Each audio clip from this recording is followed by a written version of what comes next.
श्रीपादराजं शरणं प्रपद्ये श्रीपादराजं शरणं प्रपद्ये श्रीपादराजं शरणं प्रपद्ये. श्रीपाद श्रीवल्लभ लीलामृत भाग 9.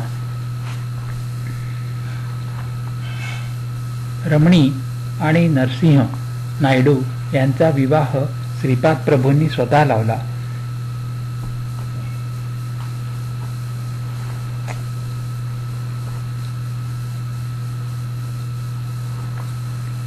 श्रीपाद प्रभूंच्या आदेशानुसार शंकर भट्ट आणि धर्मगुप्त दोघे कुरुगड्डीहून पिठिकापुरम जाण्यास निघाले. कृष्णा नदी ओलांडून ते पंचदेव पहाड गावी आले. तेथे त्यांनी अल्पोपहार करून पुढील प्रवासास प्रारंभ केला. एका ज्वारीच्या शेतातील पायवाटेने ते जात असताना त्या शेताच्या मालकाने त्यांना बोलावून त्यांचे स्वागत केले आणि खाण्यास मधुर फळे दिली. त्याचे नाव नरसिंह रायडू असे होते. त्याने या दोघांना आग्रहाने एक दिवस त्याच्या शेतातील घरात ठेवून घेतले. त्याने आपला विवाह त्याच्या मामीची कन्या रमणी बरोबर श्रीपाद प्रभूंनी कसा लावून दिला ह्याचा वृत्तांत सांगितला. तो लहान असतानाच त्याचे माता पिता स्वर्गवासी झाले होते. त्यामुळे तो आपल्या मामांकडेच शिक्षणासाठी राहिला होता. त्याचे मामा चांगले होते, परंतु मामी मात्र तापट स्वभावाची होती. त्यास घरचे सर्व काम करून शेतातील काम सुद्धा करावे लागे. इतके काम केल्यानंतर सुद्धा त्याची मामी त्याला खाण्यास शिळे पाके देत असे. मामीची एक कन्या होती, तिचे नाव होते रमणी. ती कधी कधी मामीच्या न कळत चांगले चांगले पदार्थ नरसिंहाला आणून देत असे. रमणी दिसायला सुंदर होती, त्यामुळे त्यांच्या कुलातील अनेक युवक तिच्याशी लग्न करण्याचे इच्छुक होते. परंतु रमणीला मात्र नरसिंहच आवडत होता. एकदा त्याच्या गावात एक ढोंगी साधू आला. त्याला भूत भविष्याचे उत्तम ज्ञान असल्याचा त्या गावात खूप प्रचार करण्यात आला होता. त्या ढोंगी साधूने नरसिंहाच्या मामीवर जणू मोहिनीच घातली होती. त्याने घरी येऊन मामी सांगितले की त्यांच्या घरात कालीपूजा केल्यावर घरातील एका ठिकाणी अपार धनसंचय मिळेल. या कथनावर भुलून मामीने त्या साधूस कालीपूजा करण्यास सांगितले.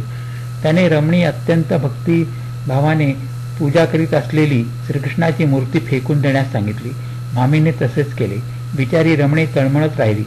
त्या ढोंगी साधूने पूजेस सुरुवात केली आणि कोंबड्यांचा बळी दिला. त्या रक्ताने देवघर भगवेनासे झाले. त्याने घरात माणसांची कवटी आणि स्मशान सामुग्री सुद्धा आणून ठेवली होती. या साधूस वशीकरण विद्या अवगत होती. त्या विद्येच्या साहाय्याने रमणीचे शीलहरण करण्याचा त्याचा दुष्ट हेतू होता. त्याने तसा प्रयत्न सुद्धा केला होता, परंतु रमणीने तो जवळ येताच त्याच्या डोक्यावर एक वजनदार वस्तूने प्रहार केला आणि आपले रक्षण केले होते. दुसऱ्या दिवशी सकाळी एक गरीब ब्राह्मण त्यांच्या घरी भिक्षेसाठी आला. त्याचे मुखारिविंद अत्यंत शांत आणि तेजपुंज होते. त्याला भिक्षा देण्यास घरात काहीच नाही असे मामीने बाहेर येऊन सांगितले. तितक्यात तो ढोंगी साधू स्मशानातून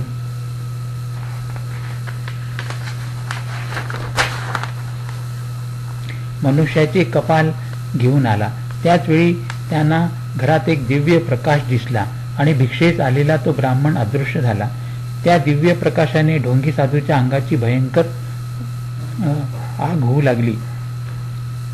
त्या प्रकाशातील किरण रमणीवर पडताच ती पूर्वीसारखी स्वस्थ झाली. नरसिंहाचे पूर्वीचे दुर्बलत्व जाऊन त्यास अत्यंत बलवान झाल्याची अनुभूती आली. त्या ढोंगी साधूच्या तोंडातून सारख्या रक्तधारा वाहू लागल्या आणि त्याच्यातील सर्व शक्तीचा नाश झाल्याने तो पळून गेला. त्या तेजोमय प्रकाशाचे एका मानवात रूपांतर झाले. ते आर्तत्राण परायण समस्त देवी देवता स्वरूप दिव्य भव्य तेजोमय स्वरूपाचे श्रीपाद प्रभू होते. ते म्हणाले, कालीमाता मानवातील कामक्रोधादी राक्षसांचा नाश करते. ती कोंबड्या बकऱ्या आदी प्राण्यांचे बळी कधीच मागित नाही. यानंतर घराची शुद्धी करण्यात आली. नरसिंह रायडू म्हणाले, अहो शंकर भट्टा, श्रीपाद प्रभूंनी माझा आणि रमणीचा विवाह स्वहस्ते केला. त्यावेळी रमणी 12 वर्षाची होती. त्यांनी आम्हाला अक्षता दिल्या होत्या आणि सांगितले होते की शंकर भट्ट आणि धर्मगुप्त नावाचे 2 भक्त येतील, त्यांना थोड्या अक्षता दे. त्या आदेशाप्रमाणे शंकर भट्ट आणि धर्मगुप्त या दोघांनी त्या परमपावन अक्षता नरसिंह रायडूकडून घेतल्या आणि त्यांचा निरोप घेऊन पुढच्या प्रवासास प्रारंभ केला. शरभेश्वराचा वृत्तांत. शंकर भट्ट आणि धर्मगुप्त दोघे कधी बैलगाडीने तर कधी घोडागाडीने तर कधी पायी असा प्रवास करीत चालले होते. मार्गात त्यांचे श्रीपाद प्रभूंच्या भक्तमंडळींकडून होणारे स्वागत स्वीकारणे चालूच होते. ही परोक्ष रूपाने प्रभूंची लीलाच होती. जाता एका गावी पोचले. त्या गावात एका ब्राह्मणाच्या घरातील सर्व सामान एक व्यक्ती बाहेर फेकत असल्याचे त्यांना दिसले. त्या घरातील ब्राह्मणाने सावकाराकडून कर्जाऊक रक्कम घेतली होती, परंतु ती रक्कम परत करण्याची मुदत संपल्यावर सुद्धा तो ब्राह्मण ते ऋण परत करू शकला नाही. त्यामुळे सावकार त्याचे सामान बाहेर फेकीत होता. ब्राह्मण, त्याची पत्नी आणि मुले उदास होऊन बघत होती. गावातील लोक तमाशाप्रमाणे बघत होते. कोणीही त्या ब्राह्मणाला कर्ज फेडण्यास अजून थोडी मुदत द्या असे साहस करून त्या सावकारास म्हणाला नाही. शंकर भट्ट आणि धर्मगुप्त या दोघांना त्या ब्राह्मणाची दया आली, परंतु सहाय्य करावे तर त्यांच्याकडे धन नव्हते. परंतु शंकर भट्ट साहस करून त्या सावकारास म्हणाले, शेठजी, या गरीब दुबळ्या ब्राह्मणांवर दया करून अजून 2 महिन्याचा अवधी त्यांना द्या. श्रीपाद प्रभूंच्या कृपेने त्याचे कष्ट दूर होतील. त्याचे कर्ज फेडण्याची जिम्मेदारी माझी आहे. यावर तो सावकार म्हणाला, बरे, तुमच्या शब्दावर मी विश्वास ठेवून मी याला अजून 2 महिन्याचा अवधी देतो. माझे धन देईपर्यंत तुम्ही दोघांनी येथून कुठे जाऊ नये. जर याने माझे कर्ज ठरलेल्या अवधीत परत दिले नाही तर मी याचे घर स्वाधीन करून घेईनच आणि मध्यस्थी केल्यामुळे तुम्हा दोघांना सुद्धा न्यायालयात नेईन. त्यावेळी न्यायाधीश जी शिक्षा देतील त्यास तुम्ही दोघे तितकेच पात्र व्हाल. इतके बोलून तो सावकार निघून गेला आणि ब्राह्मणाने आपले सामान घरात नेऊन ठेवले. त्याने शंकर भट्ट आणि धर्मगुप्ताचे आभार मानले आणि त्यांना आपल्या घरी ठेवून घेतले. त्या दिवशी सर्वांनी मिळून श्रीपाद राजम शरणम प्रपद्ये हा जप मोठ्या सुरात केला आणि श्रीपाद राजम शरणम प्रपद्ये हा जप मोठ्या सुरात केला. तसेच दिगंबरा दिगंबरा श्रीपाद वल्लभ दिगंबरा हे भजन सुद्धा अत्यंत श्रद्धाभावाने गायले. शंकर भट्ट हा ब्राह्मण एका महापुरुषाचा शिष्य आहे आणि तो त्याच्या दैवी शक्तीनेच त्या गरीब ब्राह्मणाचे कर्ज फेडण्यास सिद्ध झाला आहे असा प्रचार गावभर झाला होता. शंकर भट्ट मात्र मनातून भयभीत झाले होते, परंतु त्यांना श्रीपाद प्रभूंच्या सहाय्यतेवर दृढ विश्वास होता. त्या ग्रामात शरभेश्वर शास्त्री नावाचे एक पंडित आणि मोठे शास्त्रवेत्ता होते. त्यांच्यावर एका प्रेतात्म्याचा अनुग्रह होता. त्याच्या आधाराने ते भूत भविष्य वर्तमान अगदी अचूकपणे सांगत असत. त्या गावात शास्त्रींची एक बहीण राहत होती. एकदा तिचे पतिदेव कामासाठी दूरदेशी गेले होते. त्यांना जाऊन बरेच दिवस झाले होते आणि त्यांचा काही समाचार कळला नव्हता. त्यामुळे ती काळजीत होती. अशा अवस्थेत असताना तिला एके दिवशी प्रातःकाळी एक स्वप्न पडले. त्या स्वप्नात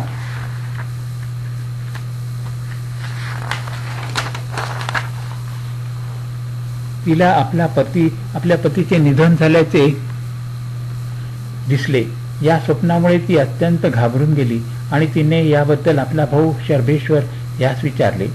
त्याने याबद्दल त्या प्रेतात्म्यास विचारले. त्या प्रेतात्म्याने सांगितले की तिचा पती देशांतरी गेलेला असताना मध्येच मार्गात चोरांनी त्याला घेरले आणि द्रव्य लुबाडून त्याला मारून टाकले. आपल्या भावाकडून हा समाचार ऐकून ती अत्यंत दुःखी होऊन विलाप करू लागली. त्यावेळी काही लोकांनी तिला धीर देऊन सांगितले की त्यांच्या गावात शंकर भट्ट नावाचे एक महापंडित आले आहेत. त्यांना घटिताचे उत्तम ज्ञान असून श्रीपाद श्रीवल्लभ त्यांचे आराध्य दैवत आहेत. त्यांच्याकडून सत्य काय ते जाणून घ्यावे. तिला शंकर भट्टाकडून सत्य जाणून घ्यावे अशी मनोमन इच्छा झाली. ती त्यांच्याकडे येऊन आपले सर्व कर्म कहाणी तिने त्यांना सांगितली आणि आर्त स्वरात विनंती केली, भाऊ, माझ्या मांगल्याचे रक्षण करा. शंकर भट्टाचे हृदय तिची कहाणी ऐकून पाणी पाणी झाले. त्यांना श्रीपाद प्रभूंच्या त्या शेतकऱ्यांनी दिलेल्या मंत्राक्षदांची आठवण झाली आणि त्यांच्यात एक दिव्य स्फूर्तीचा संचार झाला. त्या स्त्रीला बोलवून ते म्हणाले, बाई, ह्या मंत्राक्षदा घे आणि तुमच्या देवघरात पूजेच्या ठिकाणी नेऊन सुरक्षित ठेव. तुझा पती थोड्याच दिवसात तुला भेटेल. हे सत्य आहे, त्रिवार सत्य आहे. हे वर्तमान काही लोकांनी शर्भेश्वर शास्त्रींना सांगितले. त्यांना आपल्या बहिणीचा खूप राग आला. तिने मात्र देवाजवळ संकल्प केला की माझा पती सुखरूप घरी परत आल्यास मी त्या गरीब ब्राह्मणाचे देणे तर देईनच, शिवाय शंकर भट्टांना आपला गुरु करून श्रीपाद प्रभूंची नामस्मरण आराधना करीन. अशा प्रकारे 3 दिवस गेले. या 3 दिवसात शेतकऱ्यांनी आणलेल्या शिध्याने स्वयंपाक करून त्या गरीब ब्राह्मणाच्या पत्नीने सर्वांना यथेच खाऊ घातले. 4थ्या दिवशी शर्भेश्वर शास्त्रींच्या बहिणीचा पती देशाटन करून सुखरूप परत आला. तिच्या आनंदाला पारावरच नव्हता. तिच्या पतीला चोरांनी मार्गात मारण्याचा प्रयत्न केला होता, परंतु एका मल्लाने मध्ये पडून त्याचे रक्षण केले होते.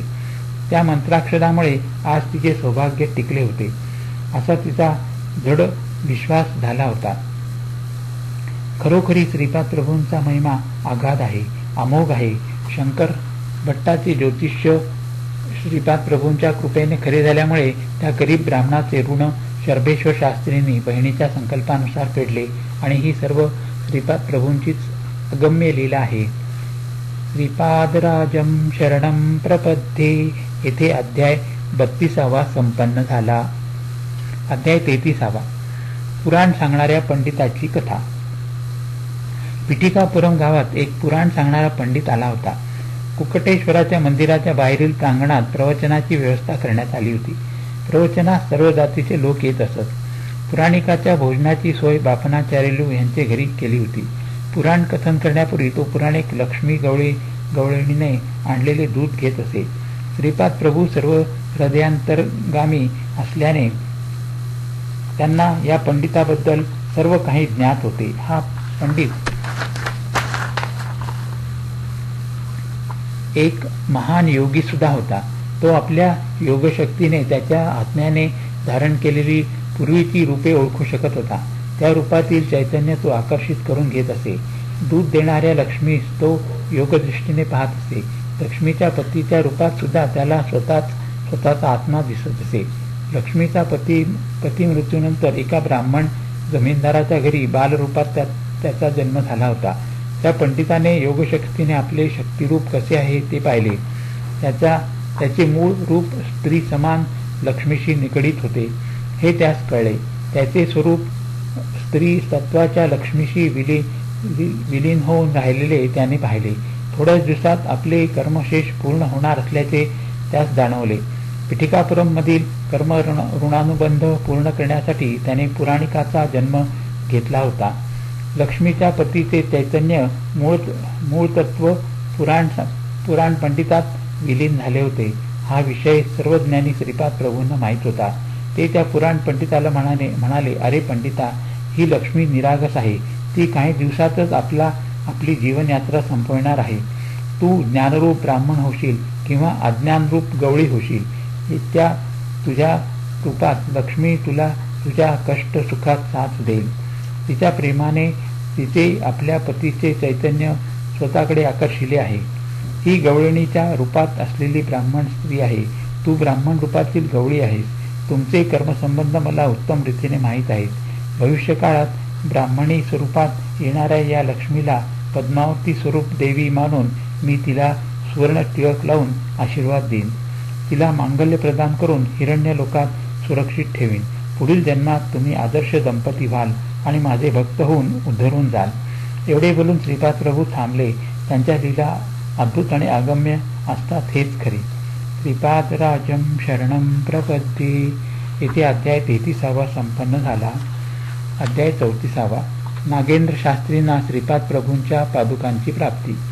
नागेंद्र शास्त्री नावाचे एक मंत्रशास्त्र विद्येत अत्यंत निपुण असे ब्राह्मण श्रीपाद प्रभूंचे भक्त होते. त्यांच्या घरात अनेक नाग साप निर्भयपणे फिरत असत. ते कोणालाही चावत नसत. शास्त्रीच्या नागसापांना आपल्या अपत्याप्रमाणे सांभाळीत. ते कालनाग नावाच्या मण्याच्या प्राप्तीसाठी अनेक वर्षापासून नागोपासना करीत होते. ते 15 वर्षाचे असताना पिठिकापुरम क्षेत्री गेले होते. त्यांनी तेथील कुक्कटेश्वराच्या मंदिराचे आणि पादगया तीर्थाचे दर्शन घेतले. नंतर त्यांनी स्वयंभू दत्तात्रयांच्या नयन मनोहर मूर्तीचे दर्शन घेतले. तेथे त्यांना एका कालनागाचे दर्शन झाले. त्याच्या फणीवर एक मणी होता. त्या मण्यामुळे मंगळ ग्रहापासून येणाऱ्या अशुभ स्पंदनाचे निवारण होते. आणि शुभप्रद स्पंदनांची निर्मिती होते. पिठापुरी गेले असताना एकदा शास्त्री नरसिंहवर्मा यांच्या घराजवळून जात होते. श्रीपाद प्रभू त्यावेळी त्यांच्या अंगणात खेळत होते. नागेंद्र शास्त्री श्रीपाद प्रभूंच्या दर्शनासाठी वर्मांच्या घरात गेले. त्यांच्या अंगणात एक औदुंबराचे झाड होते. त्याला भरपूर पाणी मिळावे यासाठी वर्मा जमीन उकरून त्याला आळे करीत होते. ते करीत असताना त्यांच्या हाताला श्रीपाद प्रभूंच्या पायाच्या ताम्र पादुका लागल्या. त्या त्यांनी बाहेर काढून प्रथम शुद्ध जलाने आणि नंतर नारळाच्या पाण्याने धुवून स्वच्छ केल्या. त्या 12 वर्षाच्या मुलाच्या सामुद्रिक शुभ लक्षणांनी युक्त अशा पादुका होत्या. वर्मांनी त्या श्रीपाद प्रभूंच्या चरणकमलाजवळ ठेवल्या. त्या पादुकांची पूजा करण्यासाठी वर्मा अत्यंत उत्सुक होते, परंतु श्रीपाद प्रभूंचा संकल्प काही निराळाच होता. त्यांनी त्या पादुका मोठ्या प्रेमाने कुरवाळल्या आणि नागेंद्र शास्त्रीस बोलावून म्हणाले, नागेंद्र शास्त्री, तू एका पीठाची स्थापना करून या पादुकांची पूजा कर. तू कालनागाजवळ असलेल्या मणी मिळावा म्हणून फार दिवसापासून वाट पाहत होतास ना. मी तुझ्या प्रसन्न आहे.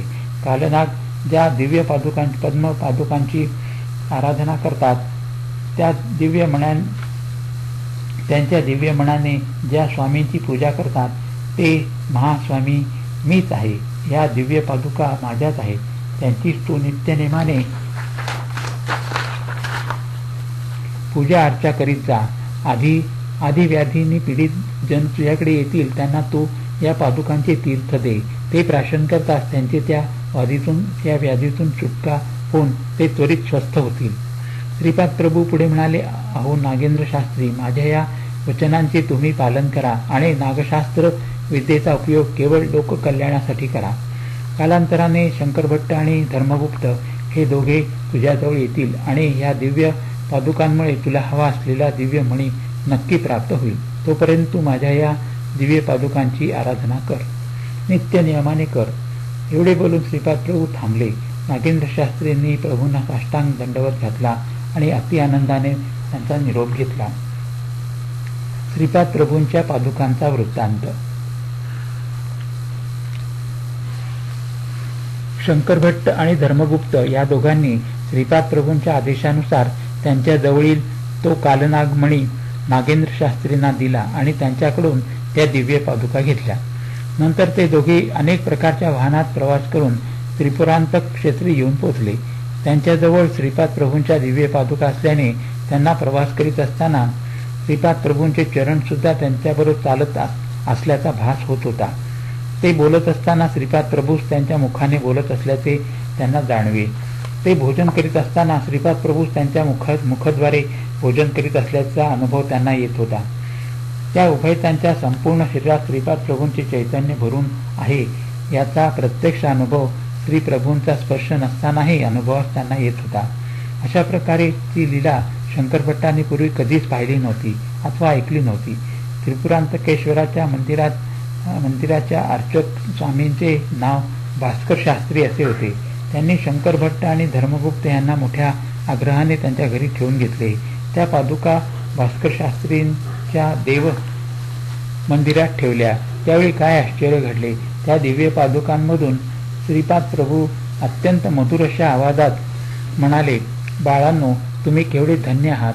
भास्कर शास्त्रींच्या मंत्रोपासनेच्या बलाने या ताम्र धातूच्या पादुका काही वर्षानंतर सुवर्ण रूपात परिवर्तित होतील. हिरण्यलोकातील काही महापुरुषांनी या पादुका हिरण्यलोकात नेऊन अर्चना अभिषेक केला होता. त्यानंतर त्या पादुका कारणलोकात असलेल्या माझ्याजवळ आणण्यात आल्या. त्या पादुका घालून मी कारणलोकात येऊन येथील दिव्य आत्म्यांना आशीर्वाद देतो. त्यानंतर हिरण्यलोकात जाऊन तेथील महापुरुषांना आशीर्वाद देतो. त्यावेळी माझ्या पादुकांना तेजोमय सिद्धी मिळते. यानंतर या पादुकांची 18,000 महासिद्ध पुरुष स्वर्ण विमानातून घेऊन जाऊन माझ्या जन्मस्थानी पिठापुरम क्षेत्री समंत्र पूजा अर्चा करून जमिनीच्या 300 फूट खोलवर प्रतिष्ठापना करतील. तेथे स्वर्णमय कांती असलेले दिव्य नाग प्रतिदिन यांची अर्चना करतील. त्यांच्या समवेत 64,000 योगिनी असतील. त्या पादुका सुवर्णमय सिंहासनावर ठेवल्या जातील. मी तेथे ऋषी संघटनेबरोबर आणि योगिनी समवेत दरबार भरवून सर्वांना सत्संगाचा लाभ घडवीन. या भूमीला संलग्न असलेले परंतु अदृश्य आणि अगोचर असलेले अजून एक स्वर्ण पिठिकापुरम आहे. हे योगदृष्टी असलेल्या भक्तांनाच अनुभविता येते. श्रीपाद प्रभू पुढे म्हणाले, माझ्या सुवर्ण पादुका ज्या ठिकाणी प्रतिष्ठापित होतील त्या ठिकाणीच पिठिकापुरम प्रतिष्ठापित होईल. यासाठी तुम्ही सर्वजण अत्यंत आनंदात राहा. माझ्या संस्थानात पादुकांच्या दर्शनासाठी भक्तजनांची मुंग्यांसारखी रांग लागे. ही देववाणी ऐकून शंकरभट्ट आणि धर्मगुप्त अत्यंत आश्चर्यचकित झाले. त्यांच्या अंगावर रोमांच दाटले, नेत्रातून अश्रुपात होऊ लागला. अशा स्थितीत ते किती वेळ होते हे कळालेच नाही. श्रीपादराजं शरणं प्रपद्ये.